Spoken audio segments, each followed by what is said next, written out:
dweller of the dark. We are a channel honoring yellowed and blackened bones of many prominent authors. We will be digging up several obscure, strange, and forgotten authors who influenced many of the great horror, science fiction, and fantasy writers today. Comment below if you have authors that you'd like to see recognized, list them in the comments, or contact our author page.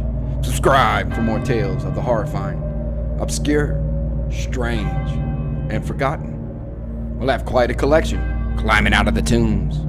If you like any of our tales, ring the bell, crush the like button below. Authors, always looking for fresh blood. Subscribe and contact us for more information. Check out our other stories on YouTube and our websites. You can find us on Rumble, BitChute, and YouTube. Dweller of the Dark. Official website, dwellerofthedark.com. Check us out on Facebook at Jeffrey LeBlanc, horror writer. You can find our books on Amazon and Kindle. Follow us on Parler, Twitter, Instagram, Dweller of the Dark. And you can support us on Patreon and Bandcamp. Children of horror. We dedicate tonight's tale to our mountain climbing friends, Casper and Annie. Casper, no more chasing bear cubs. A sled dog watches his owner freeze to death in the Yukon. A scientist is sacrificed by headhunters to an alien. And, eerily, in the time of the COVID-19 pandemic, a society battles the scarlet plague as we howl at the moon with Jack London. His latest chilling tale may bring the heat, or not. Jack London was a journalist, novelist, and social activist. He was also an innovator in science fiction and horror, with such tales as The Scarlet Plague and The Red One. London is one of the first American authors to become an international celebrity and earn a large fortune from writing. Tonight, it's 75 degrees below zero in the Yukon. You're trying to make it back to camp when the ice breaks, throwing you into frozen water. Can you make a fire in time before freezing to death? Or will you and your dog be left out in the cold?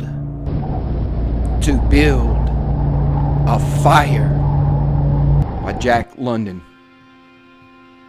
Day had dawned cold and gray when the man turned aside from the main Yukon trail. He climbed the high earth bank where a little traveled trail led east through the pine forest. It was a high bank, and he paused to breathe at the top. He excused the act to himself by looking at his watch. It was 9 o'clock in the morning. There was no sun or promise of sun, although there was not a cloud in the sky. It was a clear day. However, there seemed to be an indescribable darkness over the face of things. That was because the sun was absent from the sky. This fact did not worry the man. He was not alarmed by the lack of sun. It had been days since he had seen the sun. The man looked along the way he had come. The Yukon lay a mile wide and hidden under 3 feet of ice. On top of this ice were as many feet of snow. It was all pure white, north and south. As far as his eye could see, it was unbroken white. The one thing that relieved the whiteness was a thin dark line that curved from the pine-covered island to the south. It curved into the north, where it disappeared behind another pine-covered island. This dark line was the trail, the main trail. It led south 500 miles to the Chilkoot Pass and saltwater. It led north 75 miles to Dawson, and still farther on to the north 1,000 miles to Nulato, and finally to St. Michael on Bering Sea. 1,000 miles and half 1,000 more. But all this, the distant trail, no sun in the sky, the great cold, and the strangeness of it all had no effect on the man. It was not because he was long familiar with it. He was a newcomer in the land, and this was his first winter. The trouble with him was that he was not able to imagine. He was quick and ready in the things of life, but only in the things and not in their meanings. 50 degrees below zero meant 80 degrees of frost. Such facts told him that it was cold and uncomfortable, and that was all. It did not lead him to consider his weaknesses as a creature affected by temperature, nor did he think about man's general weakness, able to live only within narrow limits of heat and cold.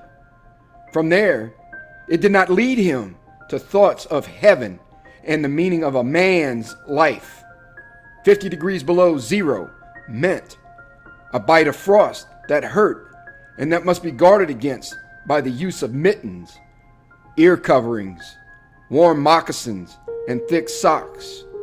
50 degrees below zero was to him nothing more than 50 degrees below zero. That it should be more important than that was a thought that never entered his head. As he turned to go, he forced some water from his mouth as an experiment. There was a sudden noise that surprised him. He tried it again and again in the air. Before they could fall to the snow, the drops of water became ice that broke with a noise. He knew that at 50 below zero, water from the mouth made a noise when it hit the snow. But this had done that in the air. Undoubtedly, it was colder than 50 below. But exactly how much colder, he did not know. But the temperature did not matter. He was headed for the old camp on Henderson Creek, where the boys were already. They had come across the mountain from the Indian Creek country. He had taken the long trail to look at the possibility of floating logs from the islands in the Yukon down the river when the ice melted. He would be in camp by 6 o'clock that evening. It would be a little after dark, but the boys would be there. A fire would be burning and a hot supper would be ready. And he thought of lunch. He pressed his hand against a package under his jacket. It was also under his shirt, wrapped in a handkerchief and lined for warmth against the naked skin. Otherwise, the bread would freeze. He smiled contentedly to himself as he thought of those pieces of bread, each of which enclosed a generous portion of cooked meat. He plunged among the big pine trees. The trail was not well marked here. Several inches of snow had fallen since the last sled had passed. He was glad he was without a sled. Actually, he carried nothing but the lunch wrapped in the handkerchief. He was surprised, however, at the cold. It certainly was cold, he decided, as he rubbed his nose and face with his mittened hand. He had a good growth of hair on his face, but that did not protect his nose or the upper part of his face from the frosty air. Following at the man's heels was a big native dog. It was a wolf dog, gray-coated, and not noticeably different from its brother, the wild wolf. The animal was worried by the great cold. It knew that this was no time for traveling. Its own feeling was closer to the truth than the man's judgment. In reality, it was not merely colder than 50 below zero. It was colder than 60 below and 70 below. It was 75 below zero. Because the freezing point is 32 above zero, it meant that there were 107 degrees of frost. The dog did not know anything about temperatures. Possibly in its brain, there was no understanding of a condition of very cold, such as was in the man's brain. But the animal sensed the danger. Its fear made it question eagerly every movement of the man, as if expecting him to go into camp or to seek shelter somewhere and build a fire. The dog had learned about fire, and it wanted fire. Otherwise, it would dig itself into the snow and find shelter from the cold air.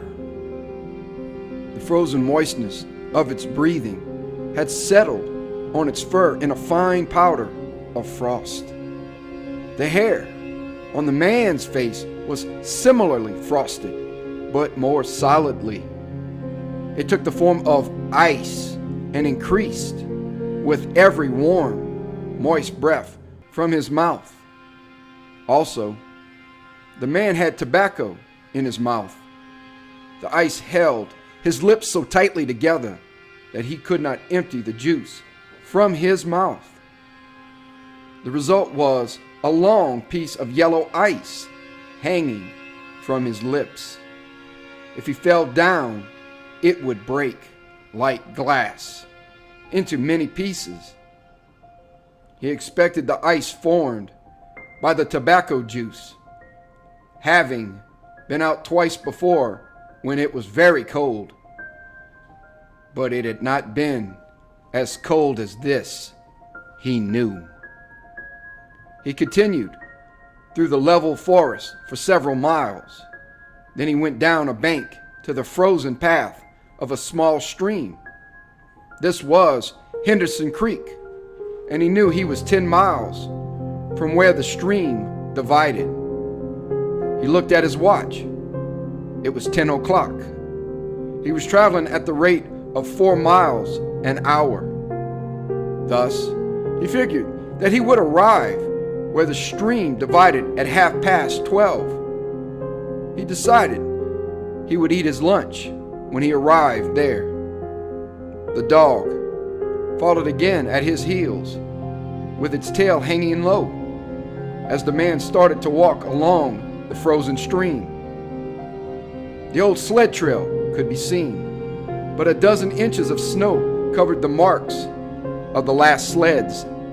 In a month, no man had traveled up or down that silent creek. The man went steadily ahead. He was not much of a thinker. At that moment, he had nothing to think about, except that he would eat lunch at the stream's divide, and that at 6 o'clock he would be in a camp with the boys. There was nobody to talk to, and had there been, speech would not have been possible because of the ice around his mouth. Once in a while, the thought repeated itself that it was very cold and that he had never experienced such cold. As he walked along, he rubbed his face and nose with the back of his mittened hand. He did this without thinking, frequently changing hands. But with all his rubbing, the instant he stopped, his face and nose became numb. His face would surely be frozen. He knew that, and he was sorry that he had not worn the sort of nose guard Bud wore when it was cold. Such a guard passed across the nose and covered the entire face. But it did not matter much, he decided. What was a little frost? A bit painful, that was all. It was never serious. Empty, as the man's mind was of thoughts. He was most observant. He noticed the changes in the creek, the curves, and the bends. And always he noted where he placed his feet. Once, coming around a bend, he moved suddenly to the side like a frightened horse. He curved away from the place where he had been walking and retraced his steps several feet along the trail. He knew the creek was frozen to the bottom. No creek could contain water in that winter. But he knew also that there were streams of water that came out from the hillsides and ran along under the snow and on top of the ice of the creek. He knew that even in the coldest weather, these streams were never frozen. And he also knew their danger. They hid pools of water under the snow that might be 3 inches deep or 3 feet. Sometimes a skin of ice half an inch thick covered them, and in turn was covered by the snow. Sometimes there was both water and thin ice, and when a man broke through, he could get very wet. That was why he had jumped away so suddenly. He had felt the ice move under his feet. He had also heard the noise of the snow-covered ice, skin breaking. And to get his feet wet in such a temperature meant trouble and danger. At the very least, it meant delay, because he would be forced to stop and build a fire. Only under its protection could he bare his feet while he dried his socks and moccasins. He stood and studied the creek bottom and its banks. He decided that the flowing stream of water came from the right side. He thought a while, rubbing his nose and face. Then he walked to the left. He stepped carefully and tested the ice at each step. Once away from the danger, he continued at his 4-mile pace. During the next 2 hours, he came to several similar dangers. Usually the snow above the pools had a sunken appearance. However, once again he came near to falling through the ice. Once, sensing danger, he made the dog go ahead. The dog did not want to go. It hesitated until the man pushed it forward. Then it went quickly across the white, unbroken surface. Suddenly it fell through the ice, but climbed out on the other side, which was firm. It had wet its feet and legs. Almost immediately, the water on them turned to ice. The dog made quick efforts to get the ice off its legs. Then it lay down in the snow and began to bite out the ice that had formed between the toes. The animal knew enough to do this. To permit the ice to remain would mean sore feet. It did not know this. It merely obeyed the commands that arose from the deepest part of its being. But the man knew these things, having learned them from experience. He removed the mitten from his right hand and helped the dog tear out the pieces of ice. He did not bare his fingers more than a minute and was surprised to find that they were numb. It certainly was cold. He pulled on the mitten quickly and beat the hand across his breast. At 12 o'clock, the day was at its brightest, yet the sun did not appear in the sky. At 12:30 on the minute, he arrived at the divide of the creek. He was pleased at his rate of speed. If he continued, he would certainly be with the boys by 6 o'clock that evening. He unbuttoned his jacket and shirt and pulled forth his lunch. The action took no more than a quarter of a minute, yet in that brief moment, the numbness touched his bare fingers. He did not put the mitten on, but instead struck the fingers against his leg. Then he sat down on a snow-covered log to eat. The pain that followed the striking of his fingers against his leg ceased so quickly that he was frightened. He had not had time to take a bite of his lunch. He struck the fingers repeatedly and returned them to the mitten. Then he bared the other hand for the purpose of eating. He tried to take a mouthful, but the ice around his mouth prevented him. Then he knew what was wrong.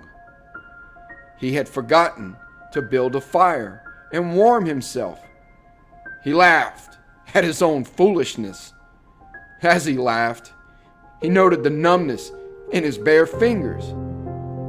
Also, he noted that the feeling which had first come to his toes when he sat down was already passing away.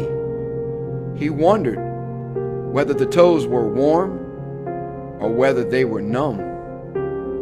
He moved them inside the moccasins and decided that they were numb. He pulled the mitten on hurriedly and stood up. He was somewhat frightened. He stamped forcefully until the feeling returned to his feet. Certainly was cold, was his thought. That man from Sulphur Creek had spoken the truth when telling how cold it sometimes got in this country, and he had laughed at him at the time. That showed one must not be too sure of things. There was no mistake about it. It was cold. He walked a few steps, stamping his feet and waving his arms, until reassured by the returning warmth.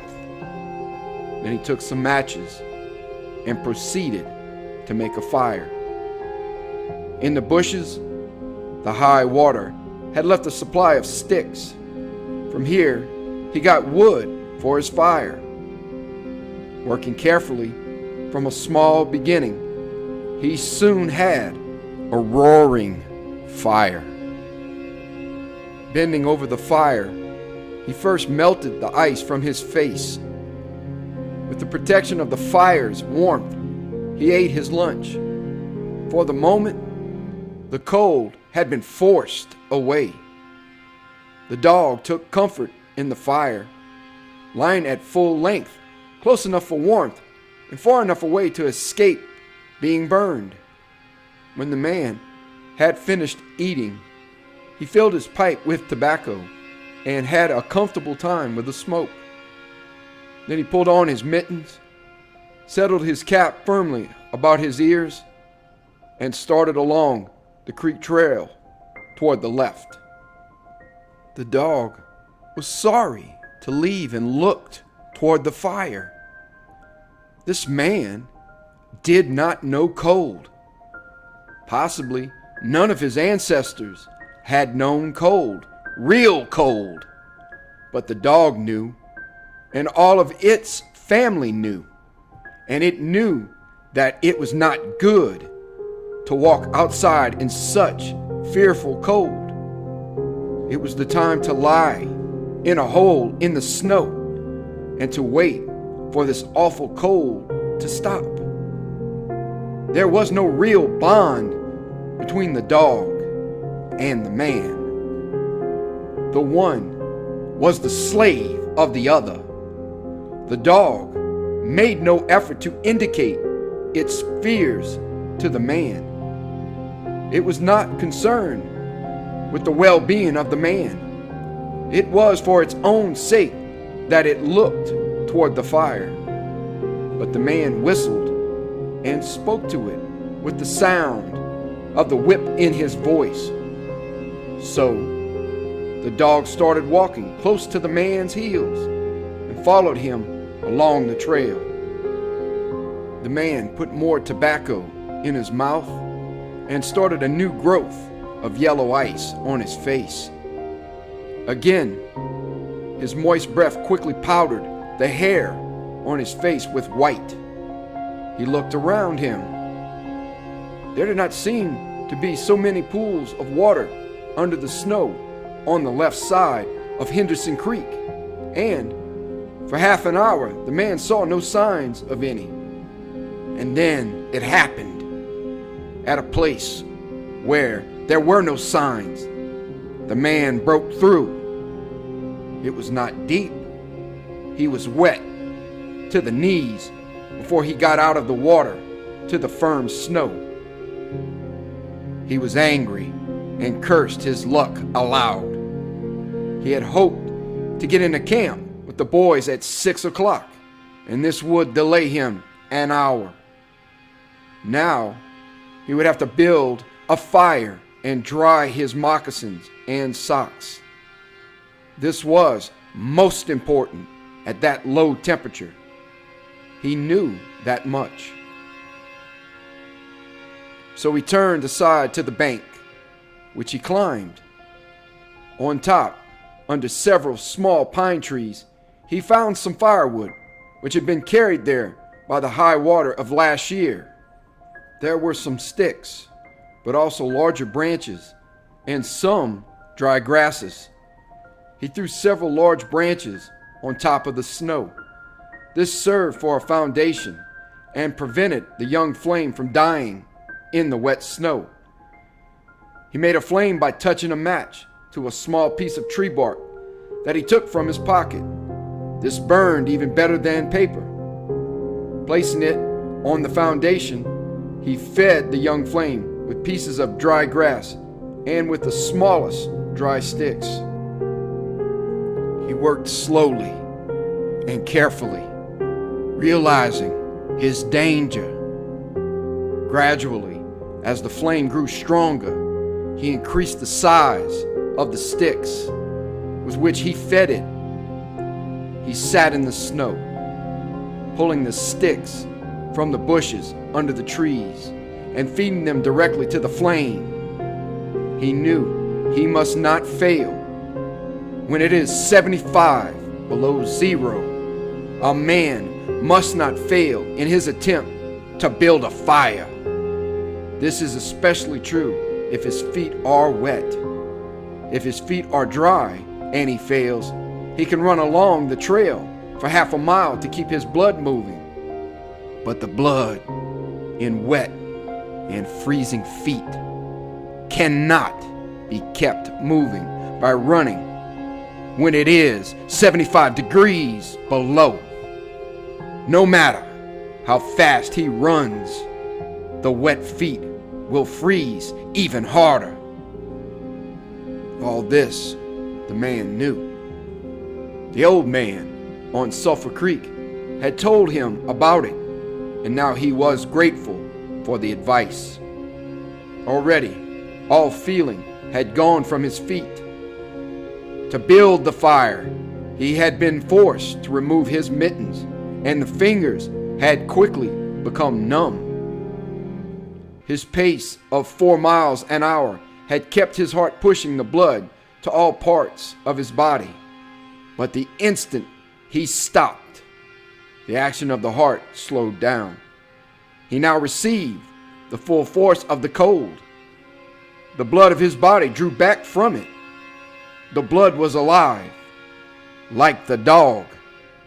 Like the dog, it wanted to hide and seek cover away from the fearful cold. As long as he walked 4 miles an hour, the blood rose to the surface. But now it sank down into the lowest depths of his body. His feet and hands were the first to feel its absence. His wet feet froze first. His bare fingers were numb, although they had not yet begun to freeze. Nose and face were already freezing, while the skin of all his body became cold as it lost its blood. But he was safe Toes and nose and face would be only touched by the frost, because the fire was beginning to burn with strength. He was feeding it with sticks the size of his finger. In another minute, he would be able to feed it with larger branches.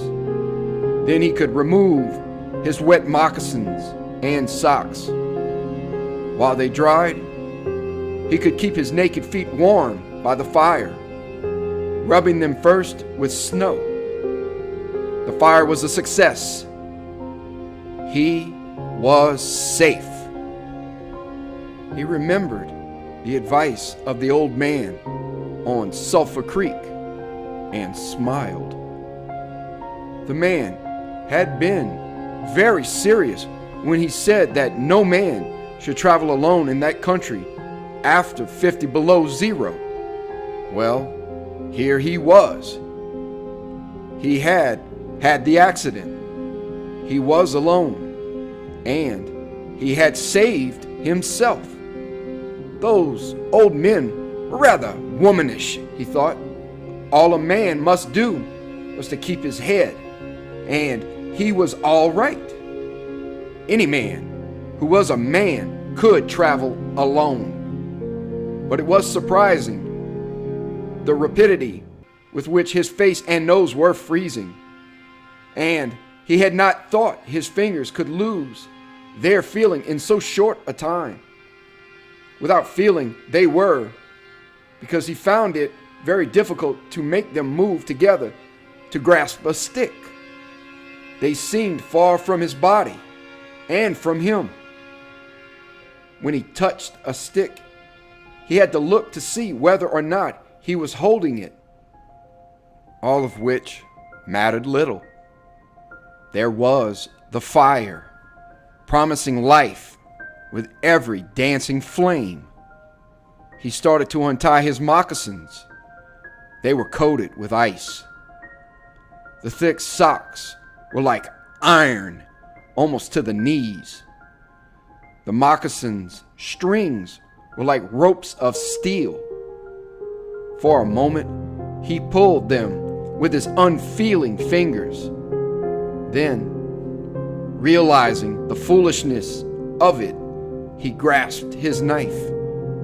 But before he could cut the strings, it happened. It was his own fault, or instead his mistake. He should not have built the fire under the pine tree. He should have built it in an open space. But it had been easier to pull the sticks from the bushes and drop them directly on the fire. Now the tree under which he had done this carried a weight of snow on its branches. No wind had been blowing for weeks, and each branch was heavy with snow. Each time he pulled a stick, he shook the tree slightly. There had been just enough movement to cause the awful thing to happen. High up in the tree, one branch dropped its load of snow. This fell on the branches beneath. This process continued, spreading through the whole tree. The snow fell without warning upon the man and the fire. And the fire was dead. Where it had burned was a pile of fresh snow. The man was shocked.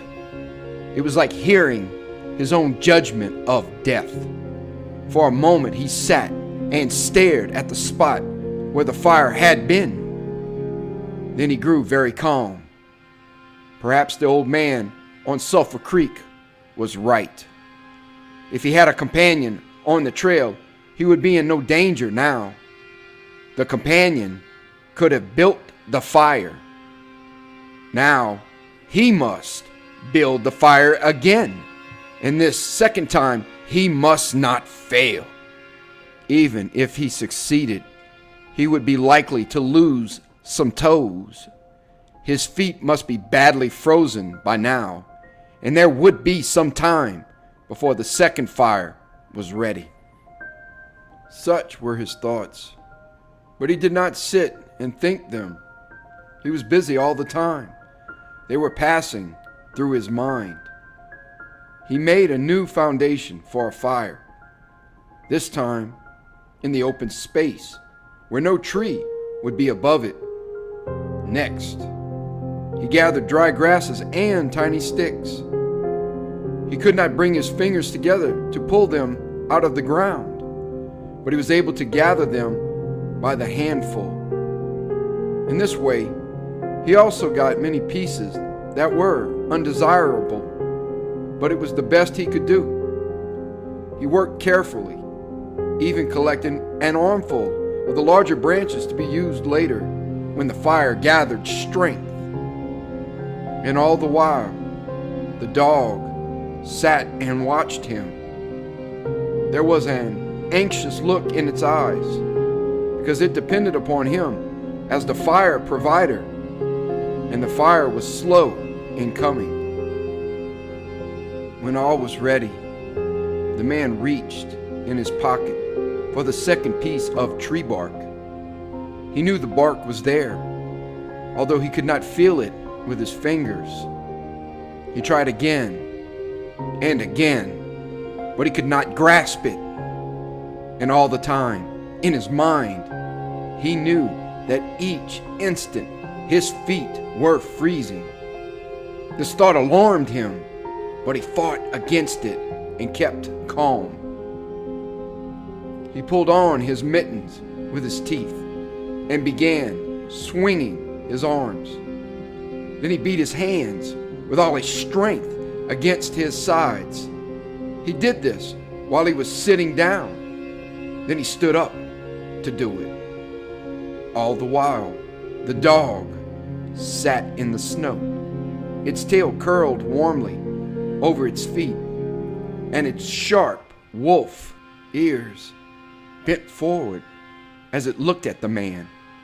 And the man, as he waved his arms and hands, looked with longing at the creature that was warm and secure in the covering provided by nature.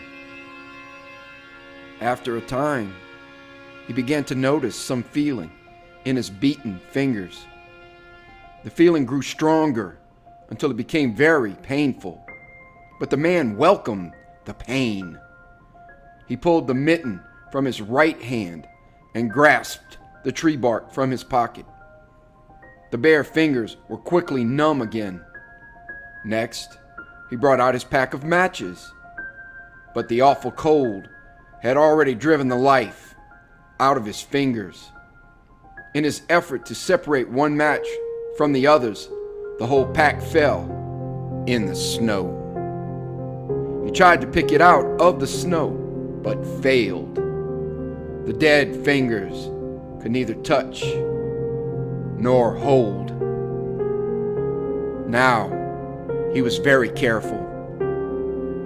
He drove the thought of his freezing feet and nose and face from his mind. He devoted his whole soul to picking up the matches. He followed the movement of his fingers with his eyes, using his sense of sight instead of that of touch. When he saw his fingers on each side of the pack, he closed them. That is, he willed to close them because the fingers did not obey. He put the mitten on the right hand again and beat it fiercely against his knee. Then, with both mittened hands, he lifted up the pack of matches, along with much snow, to the front of his jacket. But he had gained nothing. After some struggling, he managed to get the pack between his mittened hands. In this manner, he carried it to his mouth. The ice broke as he opened his mouth with a fierce effort. He used his upper teeth to rub across the pack in order to separate a single match. He succeeded in getting one, which he dropped on his jacket. His condition was no better. He could not pick up the match. Then he thought how he might do it. He picked up the match in his teeth and drew it across his leg. 20 times he did this before he succeeded in lighting it. As it flamed, he held it with his teeth to the tree bark, but the burning smell went up his nose, causing him to cough. The match fell into the snow, and the flame died. The old man on Sulphur Creek was right. He thought in the moment of controlled despair that followed. After 50 below zero, a man should travel with a companion. He beat his hands, but failed to produce any feeling in them. Suddenly, he bared both hands, removing the mittens with his teeth. He caught the whole pack of matches between his hands. His arm muscles were not frozen, and he was able to press the hands tightly against the matches. Then he drew the whole pack along his leg. It burst into flame, 70 matches at once. There was no wind to blow them out. He kept his head to one side to escape the burning smell and held the flaming pack to the tree bark.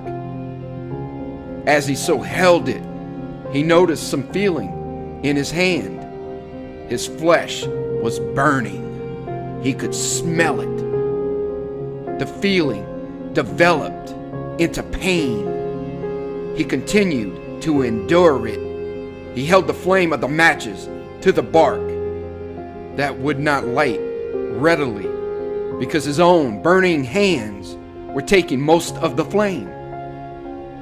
Finally, when he could endure no more, he pulled his hands apart. The flaming matches fell into the snow, but the tree bark was burning. He began laying dry grasses and the tiniest sticks on the flame. He could not choose carefully because they must be pieces that could be lifted between his hands. Small pieces of green grass stayed on the sticks, and he bit them off as well as he could with his teeth. He treated the flame carefully. It meant life, and it must not cease. The blood had left the surface of his body, and he now began to shake from the cold. A large piece of a wet plant fell on the little fire. He tried to push it out with his fingers. His shaking body made him push it too far, and he scattered the little fire over a wide space. He tried to push the burning grasses and sticks together again. Even with the strong effort that he made, his trembling fingers would not obey, and the sticks were hopelessly scattered. Each stick smoked a little and died. The fire provider had failed. As he looked about him, his eyes noticed the dog sitting across the ruins of the fire from him. It was making uneasy movements, slightly lifting one foot and then the other. The sight of the dog put a wild idea into his head. He remembered the story of the man caught in a storm who killed an animal and sheltered himself inside the dead body and thus was saved. He would kill the dog and bury his hands in the warm body until feeling returned to them. Then he could build another fire.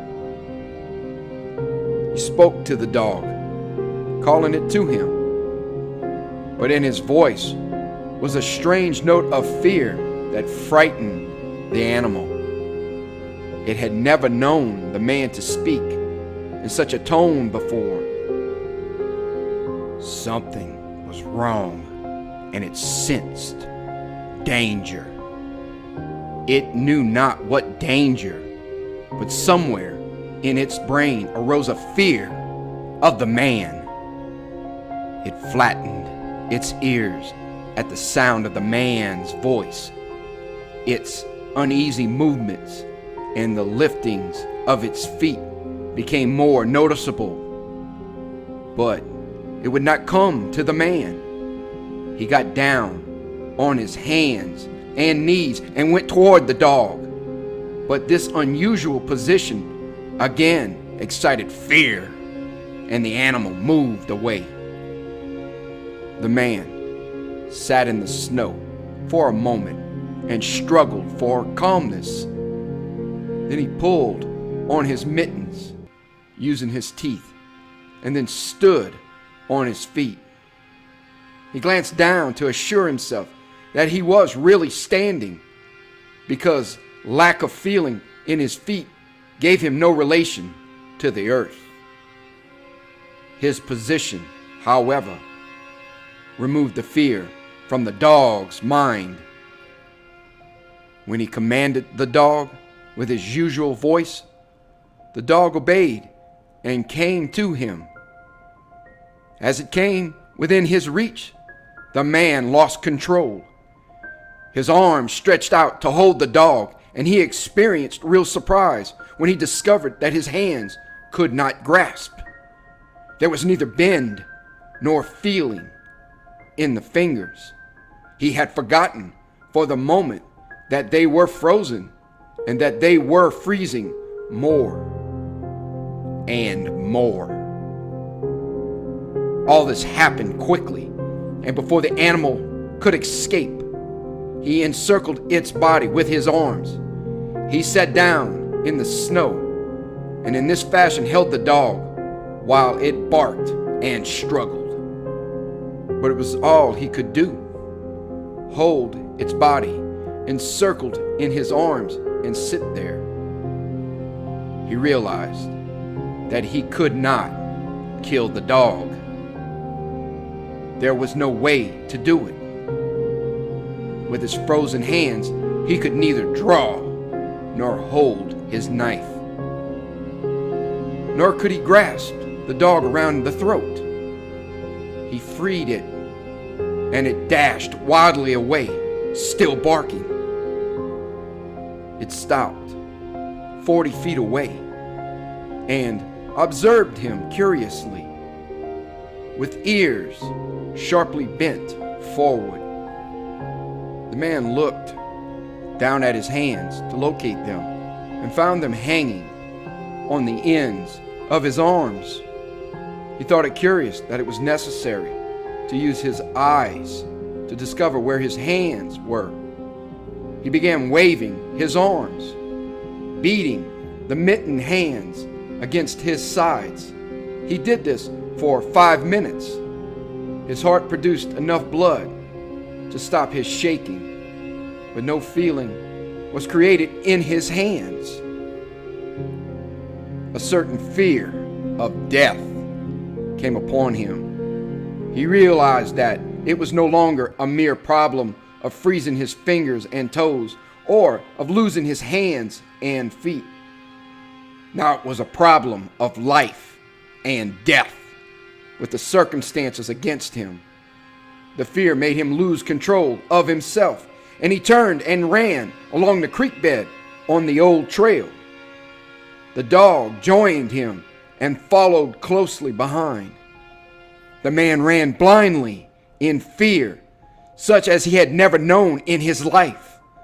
Slowly, as he struggled through the snow, he began to see things again. The banks of the creek, the bare trees, and the sky. The running made him feel better. He did not shake anymore. Maybe if he continued to run, his feet would stop freezing. Maybe if he ran far enough, he would find the camp and the boys.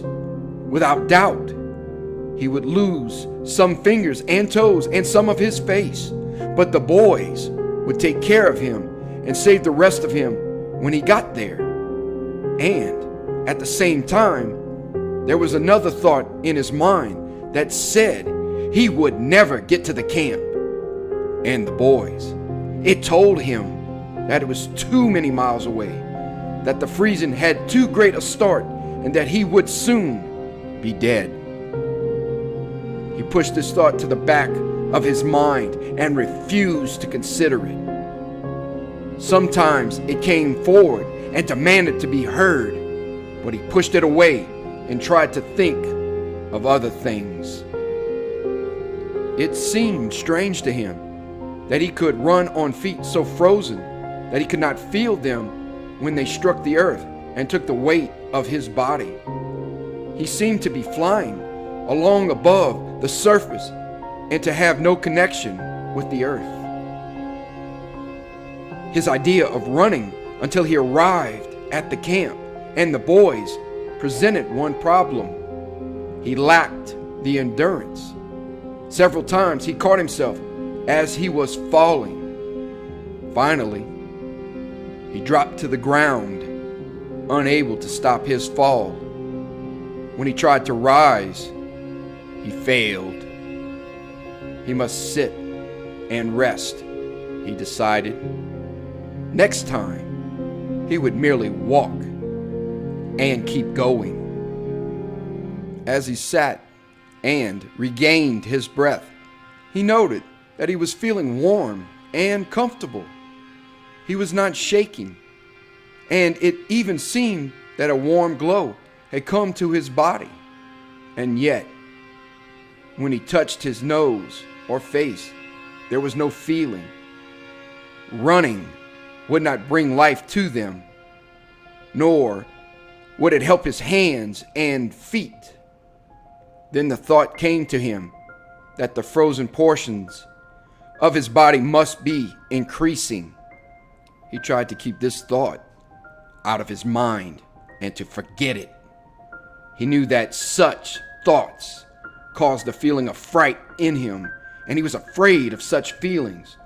But the thought returned and continued until he could picture his body totally frozen. This was too much, and again he ran wildly along the trail.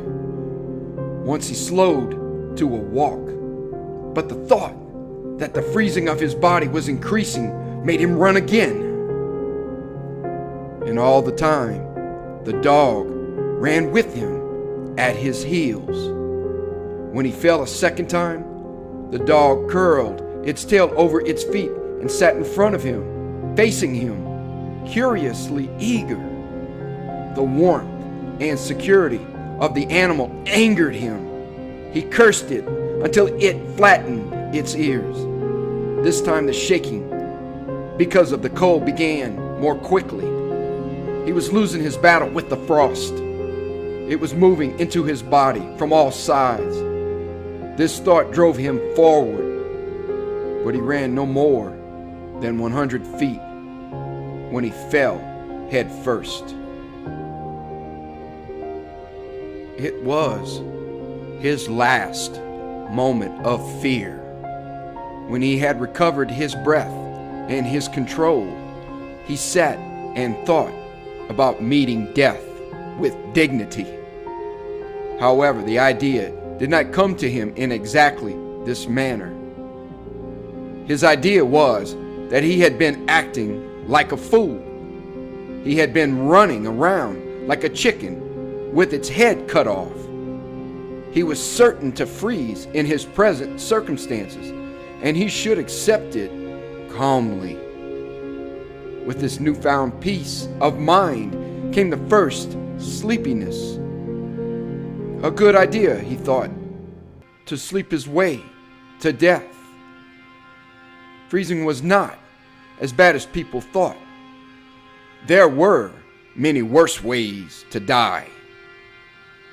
He pictured the boys finding his body the next day. Suddenly, he saw himself with them, coming along the trail and looking for himself. And, still with them, he came around a turn in the trail and found himself lying in the snow. He did not belong with himself anymore. Even then, he was outside of himself, standing with the boys and looking at himself in the snow. It certainly was cold, was his thought. When he returned to the United States, he could tell the folks what real cold was. His mind went from this to the thought of the old man of Sulphur Creek. He could see him quite clearly, warm and comfortable, and smoking a pipe. "You were right, old fella. You were right," he murmured to the old man of Sulphur Creek. Then the man dropped into what seemed to him the most comfortable and satisfying sleep he had ever known. The dog sat facing him and waiting. The brief day ended in a long evening. There were no signs of a fire to be made. Never in the dog's experience had it known a man to sit like that in the snow and make no fire. As the evening grew darker, its eager longing for the fire mastered it. With much lifting of its feet, it cried softly. Then it flattened its ears, expecting the man's curse. But the man remained silent. Later, the dog howled loudly, and still later, it moved close to the man and caught the smell of death. This made the animal back away. A little longer it delayed, howling under the stars that leaped and danced and shone brightly in the cold sky. Then it turned and ran along the trail toward the camp it knew, where there were the other food providers and fire providers. Thank you for listening. Have a great